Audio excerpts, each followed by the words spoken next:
ইজ্জতের কদর যে নারীর নাই, সম্ভ্রমের কদর যে নারীর নাই, সতীত্বের কদর যে নারীর নাই, হায়া আর লজ্জার গুরুত্ব যে মেয়ের নারীর মধ্যে নাই, খোদার কসম আসমান ও জমিনের তার আর কিচ্ছু নেই। আল্লাহ তাআলা পুরুষের শরীরে পরিশ্রম করার অতিরিক্ত যোগ্যতা আল্লাহ সৃষ্টিগতভাবে পুরুষের শরীরে দিয়েছেন, আর লজ্জা শরমের অতিরিক্ত যোগ্যতা সৃষ্টিগতভাবে আল্লাহ নারীর শরীরে দিয়েছেন। নারীকে আল্লাহ লজ্জা একটু বেশি দিয়ে সৃষ্টি করেছেন, পুরুষকে আল্লাহ পরিশ্রম করার যোগ্যতা একটু বেশি দিয়ে সৃষ্টি করেছেন। এজন্য পুরুষকে বলছেন বাহির সামলাও, নারীকে বলছেন ঘর সামলাও। এটা জুলুম না, এটা বন্টন, এটা ইনসাফ, এটাই যৌক্তিক। এই পৃথিবীতে সব জায়গায় কর্ম বন্টন হয়, আর আল্লাহ কর্ম বন্টন করলে জুলুম হয়।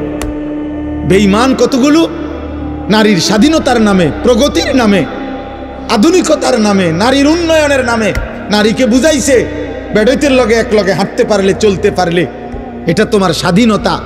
ইসলাম তোমারে ঠকাইছে। না না, আল্লাহর কসম না। কর্ম যদি বন্টন করে, কাজ যদি ভাগ করে দেয়, এটা জুলুম নয়, এটা ইনসাফ।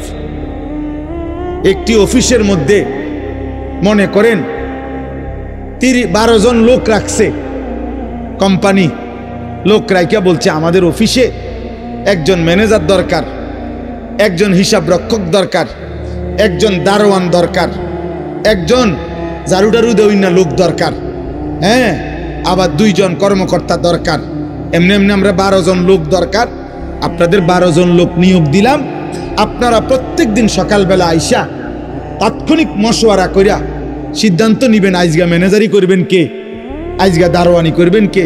নিজেরা মিল কইরা ডেইলি আপনারা একজনে ম্যানেজারি করবেন শনিবার, আরেকজন রবিবারে ঝাড়ু দিবেন, হ্যাঁ, আবার রবিবারে সোমবারে যিনি ঝাড়ু দিছেন সোমবারে আমনে ম্যানেজার। আপনারাই তো আপনারা মিল করে নিয়েন। এই কোম্পানি চলবো তো, লাল বাতি জ্বলতে বেশিক্ষণ লাগবে না তো। তো তাইলে এখানে কি কোনো কর্ম বন্টন করতে হবে? এই 12 জনের মধ্যে কাজ ভাগ করে দিতে হবে না? কথা বলে না কেন? এই অফিসের কাজ ভাগ করতে হবে না?